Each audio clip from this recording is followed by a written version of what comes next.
Bonjour à tous. Ce soir, Soleil Casimir-Uranus, c'est-à-dire que le Soleil va passer dans le cœur d'Uranus qui va mourir, qui va brûler, et cette conjonction va se faire en même temps qu'avec l'étoile fixe Algol, tête de Méduse.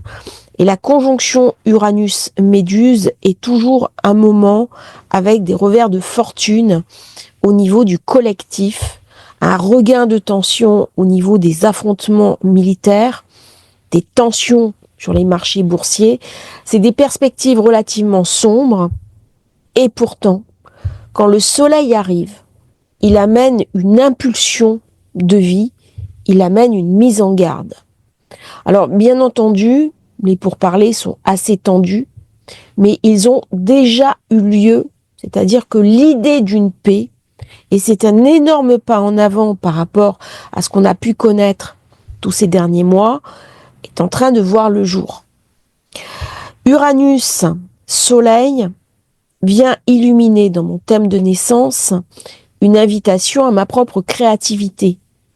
Alors, on est très loin de Saturne sur le dernier degré, qui était une vidéo très philosophique. Là, nous sommes non plus dans le Poisson, qui est un signe évanescent, très mystique. Nous sommes là, au contraire, dans quelque chose de profondément concret, de profondément incarné, de matériel, de matérialisable. Et ça va me parler, bien sûr, d'une libération par rapport à des contraintes que je dois faire, mais aussi mon obligation à me repositionner par rapport au financier. Alors, la conjonction se fait sur le degré 27. Le degré 27, c'est un degré d'éloquence, de persuasion. Et alors, ce qui est intéressant, au niveau des degrés sabiens, un champ couvert de gerbes de blé. Alors, bien entendu, l'Ukraine, c'est le grenier à blé de l'Europe. On va encore un petit peu parler de ce conflit, de ces tentatives de rapprochement et d'un astéroïde qui est Armistia. Alors, Armistia n'est pas activé actuellement, mais il se trouve dans la zone du Scorpion, là où nous avons justement la lune noire. Armistia se trouve en conjonction exacte avec cette fameuse lune noire. Là, il y a presque un avertissement. On a une fenêtre pour faire la paix. Uranus, c'est une planète dans un thème qui est incontrôlable. Aussi bien en mondial qu'en astrologie financière, que dans une révolution solaire. Quand vous avez affaire à Uranus, il suffit que vous donniez une information pour qu'il fasse exactement le contraire de ce qui a été énoncé. La manière dont fonctionne Uranus, c'est d'aller à l'encontre de ce qui est attendu de lui. Il va venir nous choquer, il représente la foudre, il représente les choses soudaines. Et c'est de notre capacité à nous adapter à cette foudre qui est reçue qui va déterminer l'énergie uranienne. Alors bien sûr, c'est une énergie qui est explosive, c'est une énergie qui est violente, qui est cassante, c'est une énergie qui met en avant le côté sombre, révolté, révolutionnaire, incontrôlable de nous-mêmes. Au niveau collectif, on a vu ce qui s'est passé ces derniers jours en France et notamment à Paris, avec des enlèvements pour raisons financières. La France se mexicanise, c'est-à-dire les enlèvements de chefs d'entreprise ou d'enfants de chefs d'entreprise, c'est complètement nouveau, c'est une nouvelle criminalité. Et là, ça nous est montré. Et ça nous est montré dans une configuration très dure, dans un signe financier qui est le taureau. Ça va m'interroger, bien entendu, sur ma capacité à être en sécurité dans un pays que j'aime, dans le pays où je vis. Alors, cette capacité à être en sécurité, c'est non seulement un état de fait, mais c'est aussi une sensation. On est très loin de l'impression d'insécurité. Là, on est dans une insécurité réelle. C'est pas uniquement une insécurité symbolique. Et Uranus vient me raconter des dangers nouveaux auxquelles je suis confrontée. Alors, beaucoup de personnes vont être relativement indifférentes à ces prises d'otages, et pourtant c'est très grave. C'est très grave parce que nous pouvons tous être concernés d'une manière ou d'une autre par ce genre de comportement. Et la question de la sécurité, elle est profonde. Elle est presque civilisationnelle. Et c'est ça que le taureau vient me raconter. Le taureau, c'est ok, c'est l'argent, c'est le monétaire, mais c'est aussi la pulsion de vie. La qualité de vie, elle se trouve dans le taureau. Le bien manger, le bien boire, être avec ses amis, profiter de la vie. Une certaine jouissance de la vie, tactile, palpable, le plaisir de la convivialité, le plaisir simplement de flâner sur un bord de Seine, de s'arrêter dans un café, de prendre un instant. Eh bien, ces qualités-là, c'est le taureau. Et ça a de la valeur. Et là, Soleil-Uranus Algol vient me raconter pourquoi nous avons perdu ça. Pourquoi nous avons perdu cette insouciance. C'est pareil au niveau personnel. Uranus est un libérateur. C'est le briseur de chaînes. Et quand il est avec le Soleil, il vient me montrer mes propres compromissions. À quoi ai-je vendu mon âme? Est-ce que c'est à mon travail? Je travaille trop. Est-ce que c'est à mes manques? Est-ce que c'est à mon passé? Est-ce que c'est à une relation qui est arrivée à échéance? Peu importe.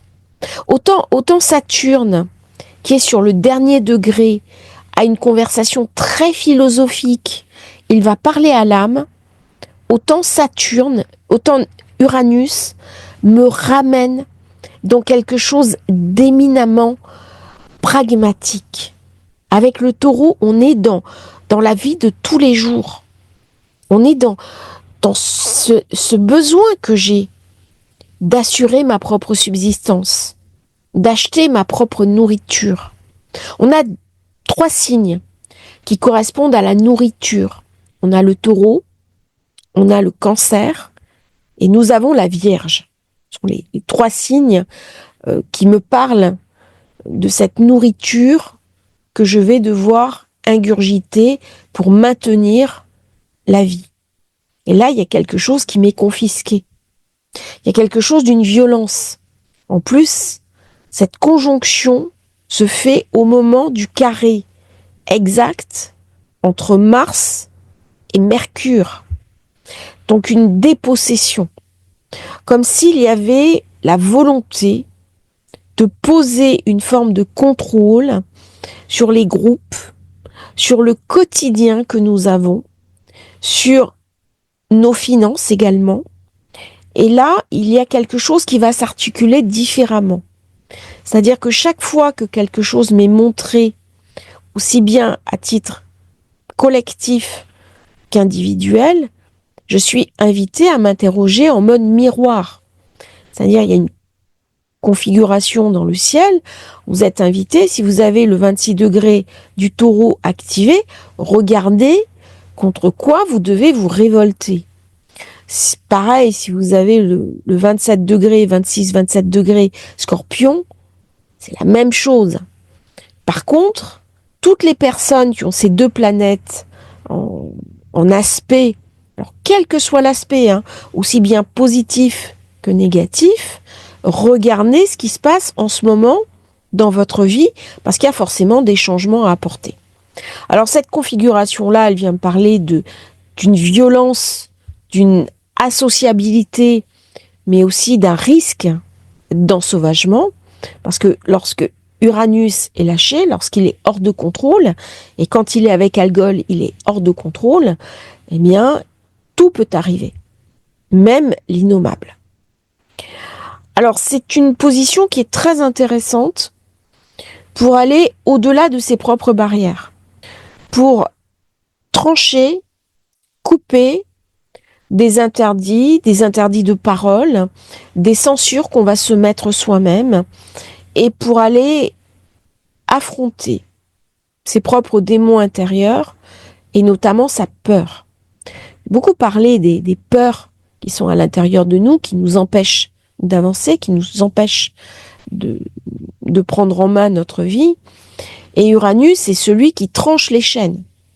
C'est celui qui va arracher, même si c'est douloureux, le lien qui me retient. Alors c'est bien sûr l'image du nœud gordien que l'on va trancher, mais c'est aussi l'animal qui va se ronger la patte pour se libérer d'un piège. Et dans quel piège suis-je tombé? Donc lorsque Uranus, une fois par an, est éclairé par le Soleil, par analogie, ça vient éclairer votre propre zone uranienne, la maison, la planète, le signe, les configurations. Est-ce que votre Uranus de naissance est en conjonction avec une autre planète? Quel aspect il reçoit? Et comment vous-même vous le vivez? Et donc, il y a une désidentification à faire à ce moment-là. Donc, on a régulièrement, tout au long de l'année, non seulement ses propres passages d'activation, mais cela s'inscrit dans une astrologie beaucoup plus globale, qui est une astrologie collective. Donc, si je regarde bien, tout au long de l'année, bien sûr, il y a les transits sur mon thème de naissance. C'est la première chose. C'est-à-dire, j'ai un thème, et ce thème existe. Ensuite, j'ai ma révolution solaire. La révolution solaire, c'est un petit peu comme une renaissance. C'est-à-dire, j'ai des années où je vais pouvoir activer telle ou telle énergie de mon thème astral. Et ensuite, j'ai une astrologie collective. L'astrologie collective, c'est-à-dire qu'à des moments, lorsqu'il y a des passages forts, je suis interrogée de manière symbolique. L'astrologie, ce sont des archétypes. Donc, quand j'ai une position très forte et très puissante, Uranus-Soleil en conjonction, en plus avec l'étoile royale Algol, c'est la tête de la Méduse, et on est invité à la trancher. Mais on peut la trancher sans la regarder. Qu'est-ce que ça raconte? Trancher la tête de la Méduse sans la regarder. Est-ce que j'ai besoin d'avoir l'information pour passer à autre chose? Est-ce que j'ai besoin du pardon pour passer à autre chose? Ou est-ce que simplement, un événement négatif de mon passé est arrivé à échéance et je m'autorise par Uranus à trancher le lien de cet événement et à passer à autre chose. Et donc là, on n'est pas dans le thème de naissance, ça je le fais en consultation. Pareil, la révolution solaire, là on ne peut pas préjuger de ces deux éléments, vous appartient de le regarder. Mais l'astrologie collective, c'est-à-dire le placement des planètes autour du zodiaque, sur le cercle, va mettre l'accent sur telle ou telle énergie et déclencher tel ou tel événement. Alors forcément, tant que Soleil-Uranus est en contact, on va parler d'agression, on va parler de violence, on va parler d'événements qui arrivent soudainement. Des choses très effervescentes. Mais c'est aussi un moment idéal pour aller au-delà de ce qui est attendu. Cette conjonction se fait bien sûr dans un contexte très particulier, où la Lune arrive vers Pluton. Quand la Lune va être en conjonction à Pluton, là, il peut y avoir une activation très puissante, très forte, parce que la porte Pluton-Uranus est la porte la plus puissante qui soit du zodiaque. D'ailleurs, chaque fois que vous avez une conjonction Pluton-Uranus dans le zodiaque, vous savez qu'il y a des très gros événements au niveau des civilisations qui se passent.